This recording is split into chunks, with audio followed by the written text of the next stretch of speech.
Приветствую вас в мастерской Ротека. Сегодня мы сделаем для вас мастер-класс на наших новинках, можно так сказать. У нас расширился ассортимент прутка. Двойной пруток – это было только начало нашего путешествия в мир плетения прутка. Мы создали целую коллекцию разных цветов. Все коллекция минерал может теперь представлена в прутке. Вуд коллекция у нас появилась. Пруток мы теперь делаем от 2,5 мм до 5 мм.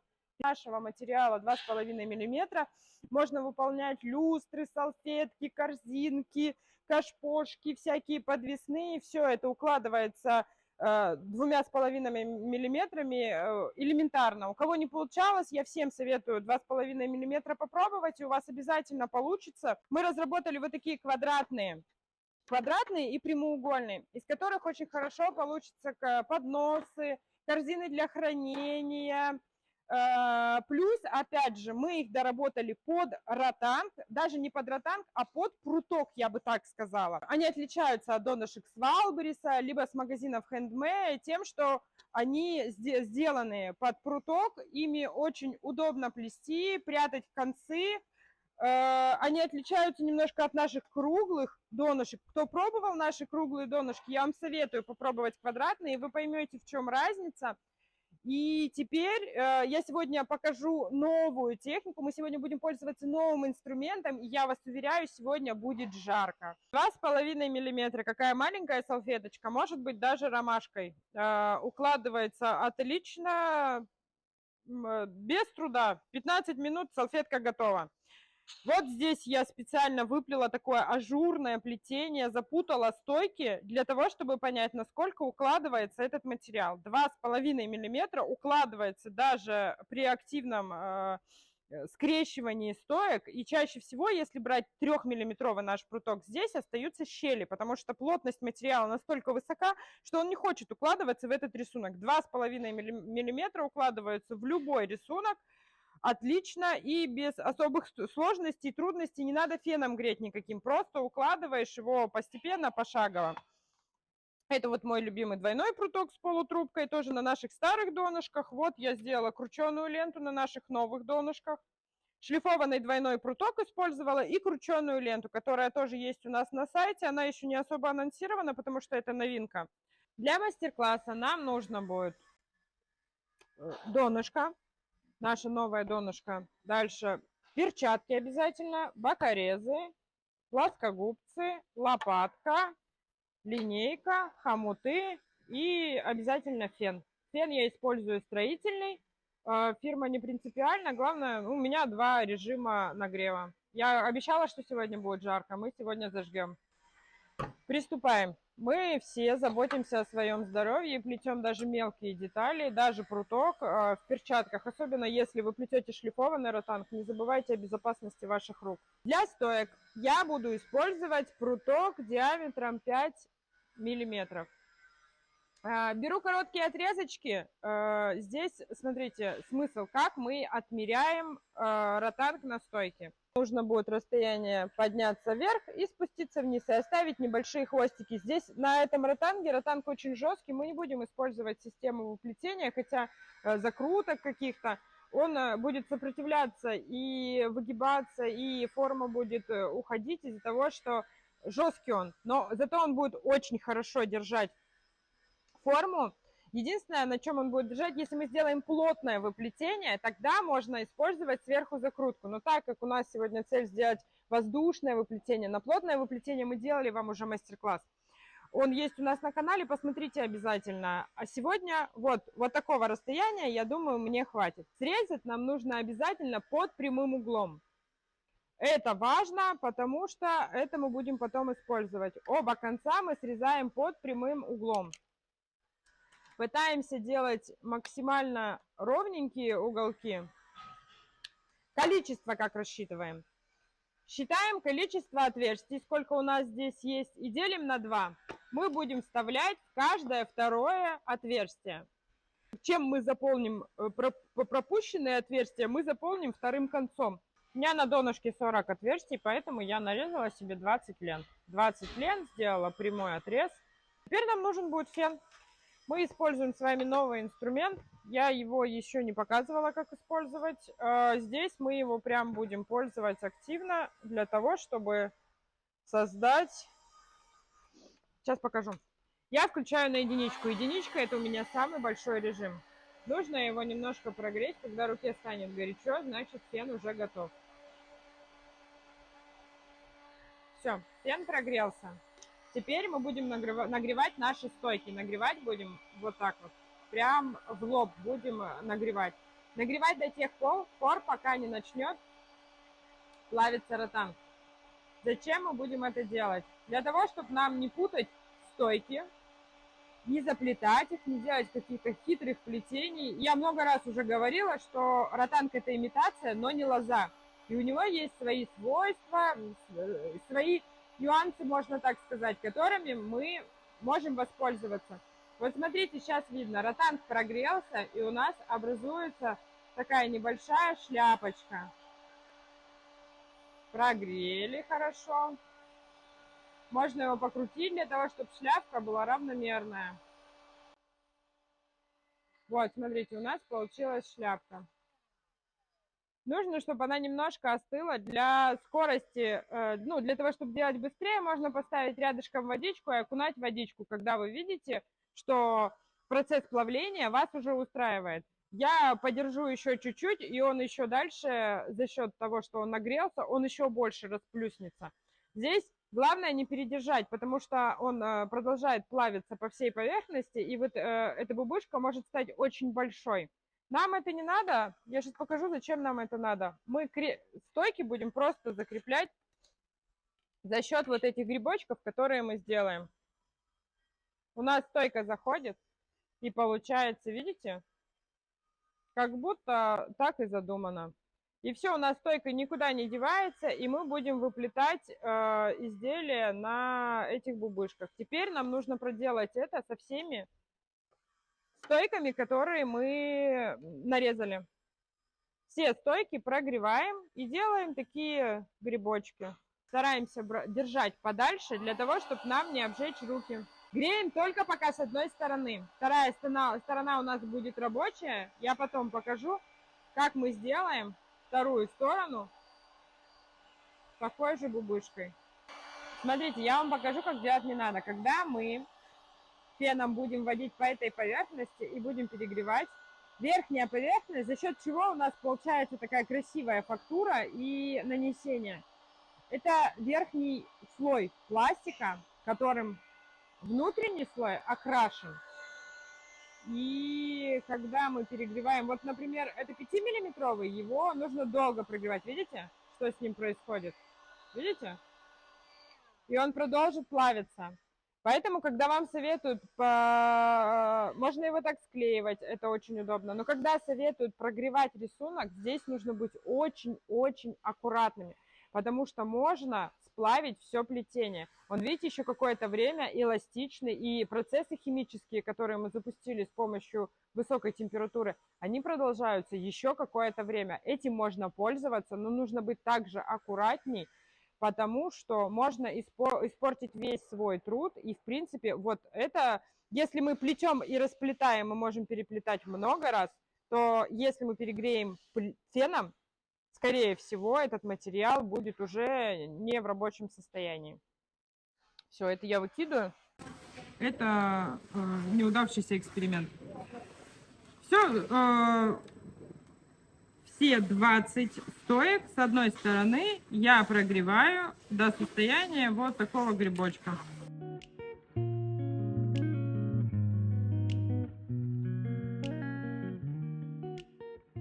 Все я прогрела, теперь я их вставляю через отверстие. Видите, у меня идет через отверстие. Вот здесь, видно на камере, я перегрела. Он не хочет заходить. Что мы делаем с такими? Мы его берем. Срезаем то, что мы нагрели. Ровненько срезаем, чтобы срез был ровный. И еще раз греем. Если мы его оставим так, то он будет у нас торчать. И будет, когда стоять, он будет как ножка. Если мы задумали такие ножки, то можно их сделать хотя бы по периметру. Но у нас сегодня в задумке просто закрепить стойки. Еще такое крепление стоек не подходит для наших круглых донышек, которые уже продаются у нас на сайте. Напишите нам в комментариях, какие вам донышки больше нравятся и какие нам еще сделать. Сразу, если будете засовывать, может растянуться ротанг, потому что он горячий, и процессы плавления еще в нем какое-то время продолжаются. Выглядеть у вас должно донышко вот так. Вот так, через одну стойку, через одну дырочку на стойке. Все, идем дальше, переворачиваем. Ставим, они пока еще у нас болтаются. В процессе, когда мы будем выплетать, мы сможем их зафиксировать. Сейчас я немножко их хотя бы потяну, чтобы мне удобно было плести ровненько. Вот он мешает, который. Все, сильно плотно у нас сейчас не получится, потому что они во все стороны. Второй пруток я беру песочного цвета, беру другого цвета, для того, чтобы, когда я буду выплетать и рассказывать вам рисунок, например, чтобы вам было видно. И мы будем плести несколько рядов. Я сегодня буду плести разными цветами, для того, чтобы было видно, отличие между рядами, чтобы их было заметно. Можно плести одним цветом все. 3 миллиметра. Сколько нам нужно прутка? Первый ряд нам нужно выплести хотя бы 3-4 ряда веревочкой. Вот как выплетено здесь. Если вы берете толстый пруток, можно сделать обычным ситцем. Но сегодня мы будем брать тоненький пруточек и выплетать веревочкой. Вот, значит, нам нужно отмерить вот таких 8 рядов, потому что будет идти в двойную. Слаживаем пополам. И здесь зажимаем плоскогубцами. Это будет начало плетения у нас. Зажимаем хорошо, для того, чтобы оно потом не топорщилось. У нас на сайте есть в продаже еще плоскогубцы с тефлоновыми носиками. Очень удобно вот эти работы выполнять ими. У меня просто их здесь под рукой сейчас нет. Но я думаю, что мы снимем еще обзор обязательно по этим плоскогубцам и покажем, как ими пользоваться. Первую стойку я беру угловую. И теперь плетем веревочкой. Веревочка — это когда вы плетете не просто в противошаг, а перекручиваете. Вот если у нас это идет сейчас снизу, это идет сверху. Видите, сверху это снизу. Следующий оборот должно быть наоборот. Сверху, снизу. И у нас получается такая перекрученная веревочка. Поэтому этот рисунок так и называется. Веревочка. Видите, у нас веревочка. Опять сверху, снизу. Стойки достаем. За счет нашего крепления все держится. Итак, нам нужно пройти 3-4 круга для того, чтобы, во-первых, зафиксировать нам стойки.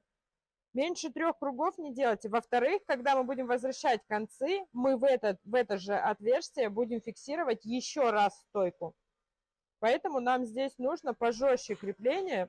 Поэтому мы выплетаем веревочкой. Для того, чтобы ленты сами себя затягивали, в веревочном плетении очень хорошо идет натяжечка. За счет того, что оно подкручивается. Первый ряд мы сделали. Продолжаем точно так же. И теперь смотрите. Если мы нигде не ошиблись, значит у нас они лежат вот так по косой. Еще это плетение называется косое плетение. Потому что если мы сделаем много рядов, они вот так вот по косой и выйдут. Когда мы идем в противошаг, просто вверх-вниз, вверх-вниз, у нас получается прямое плетение. Оно будет выглядеть прямо. Вот как здесь. Вот видите, вот здесь прямое плетение, а вот здесь косое плетение. Я доплела, у нас получилось 4 ряда. Теперь мы можем уже зафиксировать донышко. Все стоечки я собрала внутрь. Я предлагаю все 4 угла закрепить к деревянной плоскости, для того, чтобы они у нас оставались на месте. Вот таким способом. Сегодня у меня хомуты зеленого цвета, для того, чтобы их хорошо контрастно было видно. Все 4 угла. Здесь у нас есть место. Мы закрепляем фанерной основе. Потом мы, когда стойки уже начнем запутывать и фиксировать рисунок, когда у нас появятся фиксирующие замки, которые будут держать наше полотно.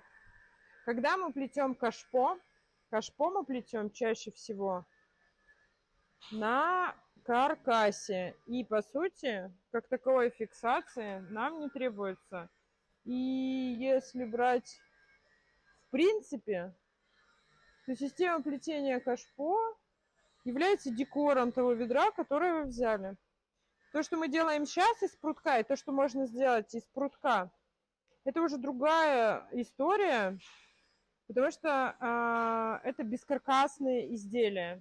Это изделия, у которых есть своя независимая конструкция, которая создана за счет системы замков, самозатяжки и того материала, который вы используете. Донышки деревянные — это хорошо и круто, потому что нам не нужно основная система дна, можно так сказать, она у нас правильной геометрической формы. Следующий пруток, который я возьму, 4 миллиметра, цвет орех. Нужно будет сделать. Давайте продолжим также 4 ряда. По той же схеме нам нужно будет 8 длин. Нам нужно будет 2 отрезка, так как у нас четное количество стоек. Сейчас мы пойдем не веревочкой, а в противошаг.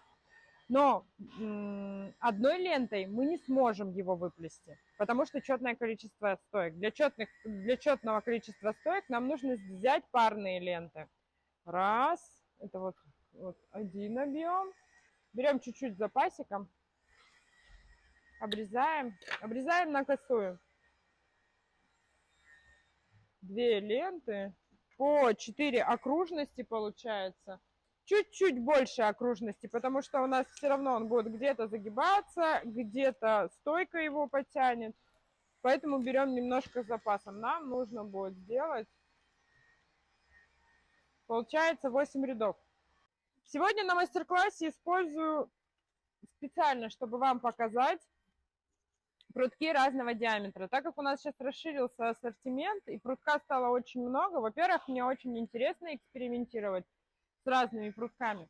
Во-вторых, я наглядно показываю, чем отличается, вот, например, 5 от 4. 2, это у нас 3 идет, это идет 4. Этот цвет называется орех. Закончили мы вот здесь. Для того, чтобы у нас по одному борту не было много концов, потому что концы все равно мы будем прятать, и все равно это нарушение рисунка. Начинаем с другого угла, например. Здесь мы скрепляем его хомутами. Просто берем 2 конца, которые мы потом спрячем, и скрепляем хомутами. Если вы спросите, почему я не продолжила ряд, потому что я не хочу плотное выплетение. Мы сегодня будем делать вот такое ажурное выплетение. Почему мы не отступаем место? Потому что мы имеем возможность сплести на этих же стойках, на этом же расстоянии сейчас рисунок, а потом мы просто его поднимем наверх. Концы я пока никуда не прячу, они у меня вот здесь снаружи, так на хомуте зацеплены и торчат. И вот смотрите, когда мы приходим к тому, где начинали, если мы не нарушили шаг, у нас получается противошаг. Дальше идет там, где у нас было снизу, оказывается верхняя лента, там, где у нас было сверху, оказывается нижняя лента. Все, идем следующим рядом. Заканчивается у меня лента. Если вы хотите сделать корзину для хранения с низким бортиком, либо поднос, можно, в принципе, на этом и закончить. И дальше не продолжать. Но мы пойдем дальше. Для того, чтобы вам закончить, вам нужно просто взять, просунуть концы. Эти концы завести в те отверстия, которые у нас остались пустыми. Вот так. Вот, видите? У нас уже будет законченный и оформленный конец. В принципе. Но мы так не будем делать. Мы пойдем дальше. Мне еще есть что вам показать. Поэтому смотрите, что мы делаем. Нам на помощь опять приходят хомуты. Второй слой, который мы плели, который 4-миллиметровый, мы берем и в 4 местах или в 6, как кому удобно, закрепляем. Зачем мы это делаем? Мы сейчас будем его двигать вот так наверх, вот так, раздвигать. И для того, чтобы он у нас не расползался, он уже был отдельной полностью, как этот, мы его скрепим. И вытягиваем наверх. Мы делаем нашу корзинку повыше. И теперь нам нужен будет сантиметр. Сейчас будет расстояние приблизительное, потому что мы еще будем проводить манипуляции.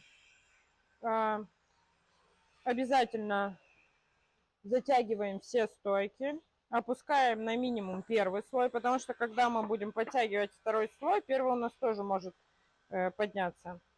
Так, берем, давайте возьмем, сколько у меня здесь? Здесь у меня 8.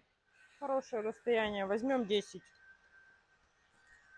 Посмотрим по длине стойки, хватит нам 10? Да, хватит. Берем, значит, каждое расстояние у нас будет 10 сантиметров. Что мы делаем теперь? Теперь мы берем и возвращаем стойку в последующую, возвращаем назад, заводим в то отверстие, в то крепление, где оно было, и нам нужно вывести ее в то отверстие, которое у нас второе осталось. Помните, мы через одно же отверстие делали? И у нас получится вот такая конфигурация. И так делаем по кругу. Все, последний заводим. Еще раз контрольное измеряние. Здесь 8.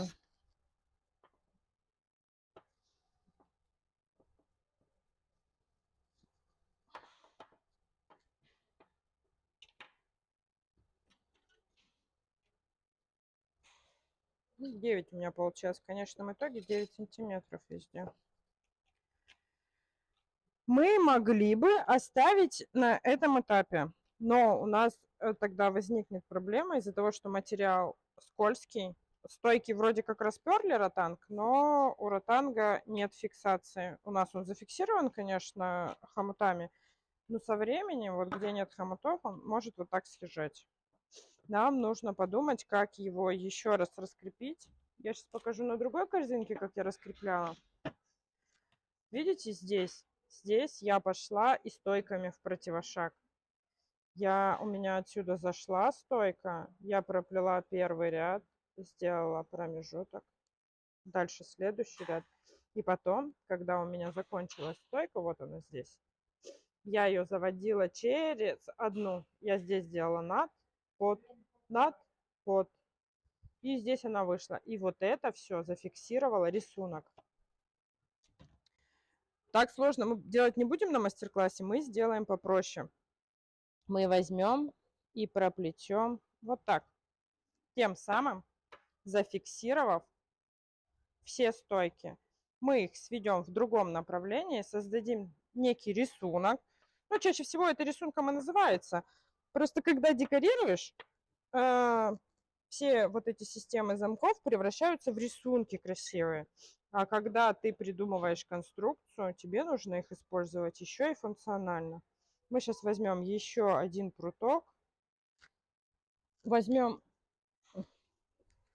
такой в цвет, 2,5 миллиметра, если я не ошибаюсь. Сейчас посмотрим, какой у меня тут пруток лежит.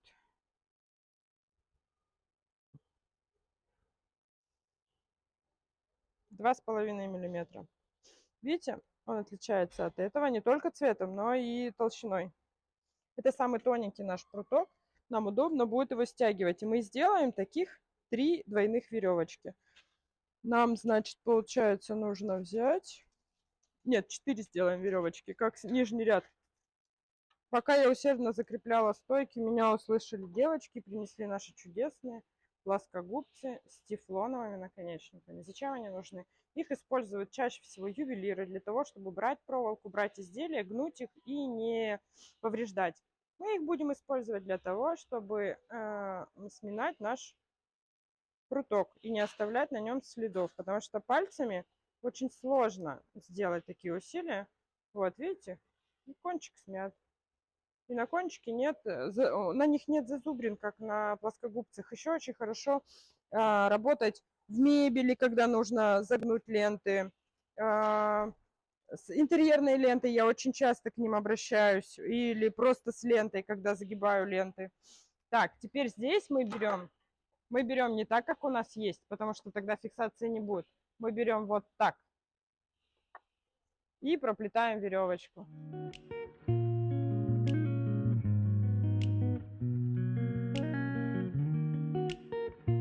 Как на прутке, так и на ленте с нанесением могут появиться вот такие бороздки. Вы, наверное, с этим сталкивались. Это все происходит из-за трения. Это не значит, что плохой ротанг. Это значит, что вы слишком длинный отрезок, слишком на большой скорости протаскиваете через слишком плотное какое-то жесткое место, которое, ну, зафиксировано, и поднимается температура. Температура поднимается и снимается верхний слой. Для того, чтобы этого не происходило, мы берем, у меня вот обычная крымская вода, это не крымская вода, это вода с жидким мылом.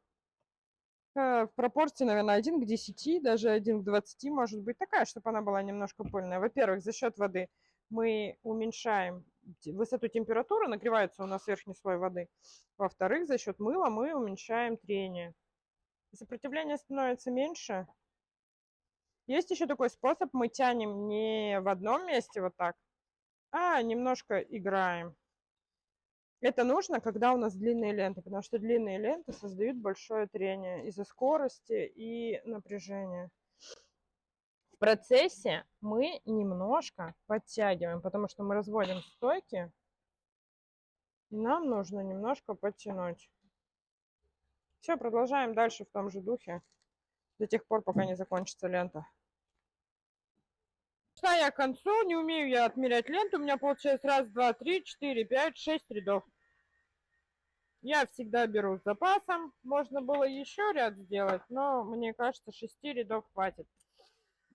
Видите, у нас немножко все стянулось, и теперь у нас рисунок зафиксирован.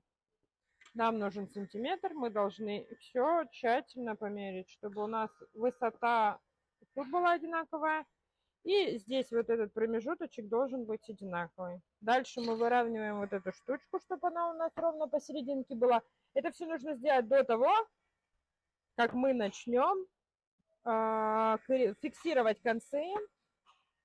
И эти концы стоек, и концы лент, которые у нас торчат везде. Смотрите, здесь я зафиксировала из-за того, что у нас здесь жесткой фиксации нет. Я завела все в изначальную петельку и паяльничком аккуратненько срежу, для того, чтобы оно не убегало. Паяльником, паяльником, с этими нужно что-то придумать. Засунуть в плетение. Так как у нас здесь лента используется 4 мм, плетение достаточно жесткое. По сути, его хватит для фиксации ленты. Кончики срежем паяльником. Теперь смотрите, мы срезаем вот так. Чуть-чуть маленький хвостик оставляем, для того, чтобы мы могли его феном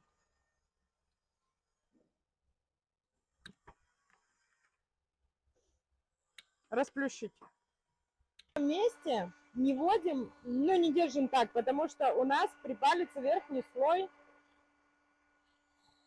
фанеры. Нам нужно просто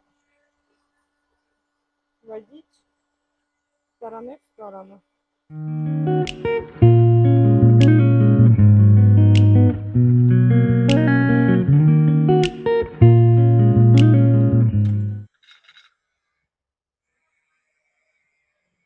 Эти кончики мы срезаем паяльником. Срезаем так, чтобы он сплавился у нас.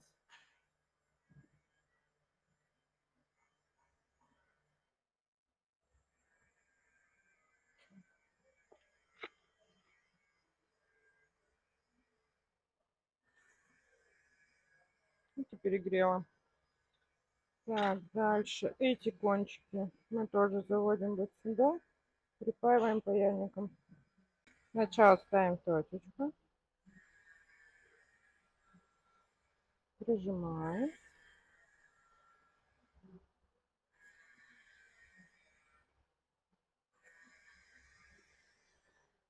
Убегает.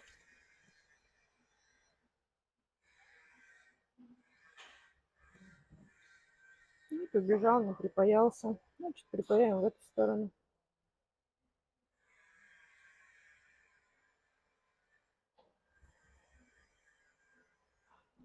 Угу. Да, припаялся.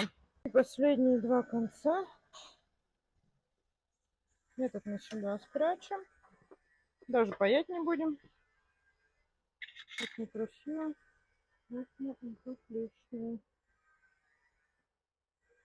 Вот такой результат у нас сегодня получился. Из разных прутков, разных цветов. Развивайтесь, плетите с нами.